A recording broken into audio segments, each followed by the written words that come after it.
I know you're all about empowering women and that, having a victim mentality and crying, woe is me, doesn't really move women forward, doesn't accomplish anything.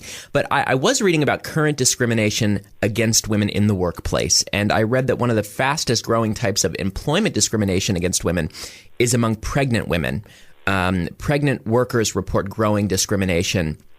They claim they've been unfairly fired, denied promotions. And research shows that women who become pregnant are viewed as less competent in the workplace. So becoming pregnant has become a liability in the workplace. What do you recommend to working women who are pregnant and facing this kind of intolerance? Well, the even the worst side of that is that some of the similar research has found that for men, having children actually helps their career go forward. Yes. So there's like a double bind there. And some of that discrimination is implicit. Some of it's really hard to put your hands on. Right. But I think the reason we're hearing more about it now is that I don't think it's new. I think it's that women are saying, I'm not going to take it anymore. And they're saying, we're going to do something about this because this isn't fair. I mean, think about it. What if women had been in charge of the workplace for the last millennium? Would we not have figured out how people could have babies and still keep working? Right. I mean, seriously, it's not like having babies is anything new. So I think the problem is we have a workplace that was designed by men for men with wives at home. So we really have to do some serious looking, and I think young men and young women together need to do this because the younger men also want to be more a part of their children's lives than my father did or than the father of my children did. So young men are going to be young women's best allies in changing this. And I think they need to get together and create a workplace structure that enables people to have a life and make a living at the same time. So it sounds like you think women have the power to redefine the workplace. Absolutely. I think we have the power. Now, it doesn't mean it's easy. It doesn't mean it's without risk. And it doesn't mean that it happens immediately. But one of the power tools that I think is very, very useful is to think of using the movement-building skills that I used in the social justice movement to change things, say, in the workplace or in a community setting.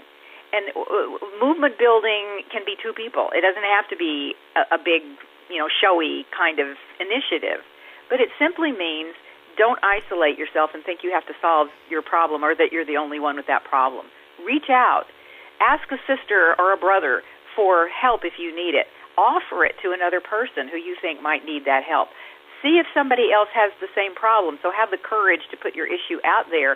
And when you have those two things, you have your sisters and you have the courage to talk about the issues, then you can create a systematic plan and you can change just about anything in the world. In fact, that's the only thing that actually does change anything in the world.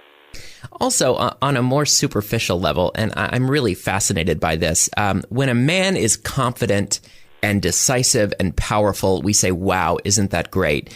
When a woman is confident and decisive and powerful, we say, wow, what a bitch. And I think it's something that is so deeply ingrained in our collective cultural consciousness that we don't even realize when or how we perceive women differently. Do you think that's true?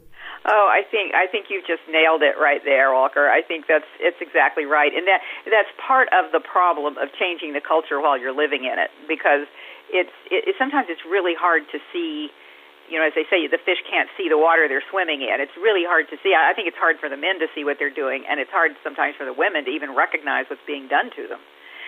But that kind of awareness we need to keep building up. I got to tell you something. This week, I am wanting to go hug Rush Limbaugh's neck, revealed the truth of what you just said. Well, I want to talk about that. This is such an incredible time to look at where women stand in relation to men in society because of this whole contraception debate. It's a time when not only is the Republican Party attempting to limit women's rights to birth control, but also we're seeing women who do step up to the plate and assert their rights. Women like Sandra Fluke, who went before Congress, get called sluts by Rush Limbaugh. So how did hearing this story make you feel initially?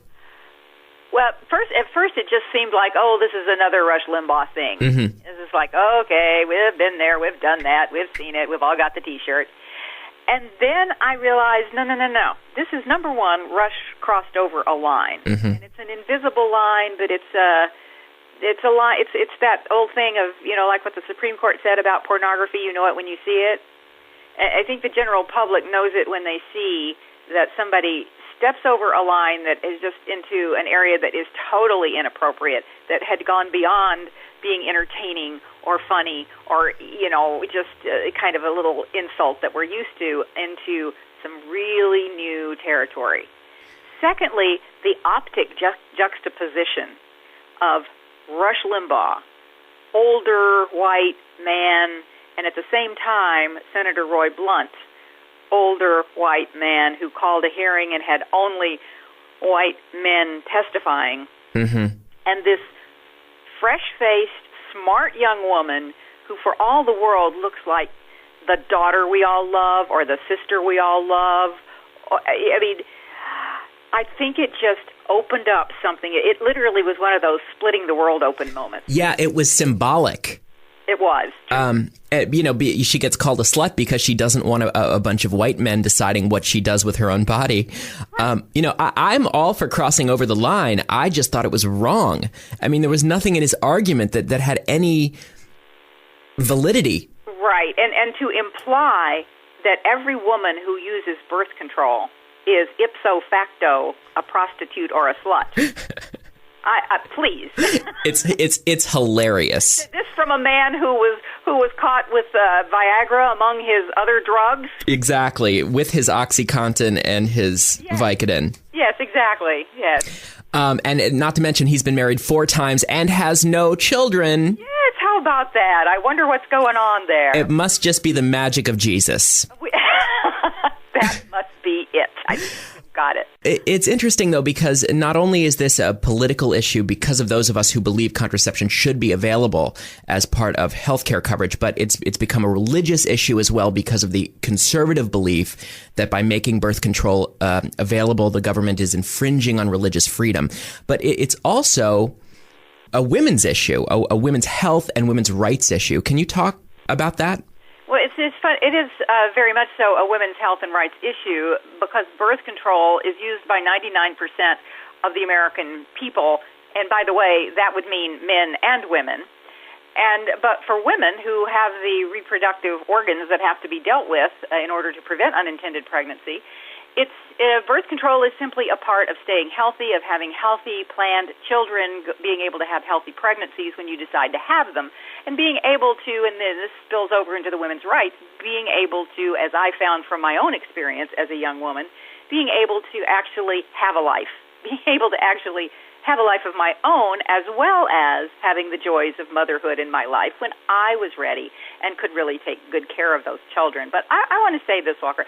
I think it's a mistake for those of us in the women's movement to frame it only as a women's health and rights issue, because I got to tell you that when it comes to talking about religious freedom, I think mine ought to be respected too. Mm-hmm. And my values and my faith would say that it's important to plan and space your children thoughtfully and to take good care of them and to enable women's health to be prioritized. So I just don't think it's somebody else's religion against my right to use birth control for health reasons. I think it's also my values against their values, and in a pluralistic democracy, they've got to allow for me as much as I've got to allow for them. Absolutely. And as the president said not too long ago, protect freedom of religion and protect freedom from religion. Definitely. He doesn't want to force Catholic hospitals or religious institutions that are morally opposed to birth control to provide it, but all insurance companies must offer coverage that provides birth control, and they must offer it free. And yet there's still religious pushback. When you step back and look at the big picture, Gloria, the grand debate, it seems like such a complex issue and old, one of the oldest religious debates in America. And yet, as far as I'm concerned, from a personal standpoint and from the liberal standpoint and from the president's standpoint, it's so simple. Every woman, Catholic or not, should have access to birth control if they want it. No one's trying to decide anyone else's religion. Very good point, because it is true that we're not saying everyone must use birth control. What we're saying is that it must be available to those who choose to use it. And that is a fundamental human and civil right. Well, this afternoon I've been speaking to activist and author Gloria Feldt. She's also a keynote speaker and author of the new book, No Excuses, 9 Ways Women Can Change How We Think About Power. It's available now at Bookhampton and bookhampton.com. Gloria Feldt, thank you so much. It's been a true pleasure talking to you today. Thank you, Walker. My pleasure. So coming up, your 5-day forecast. It's right here on 102.5 WBAZ. Stay with us.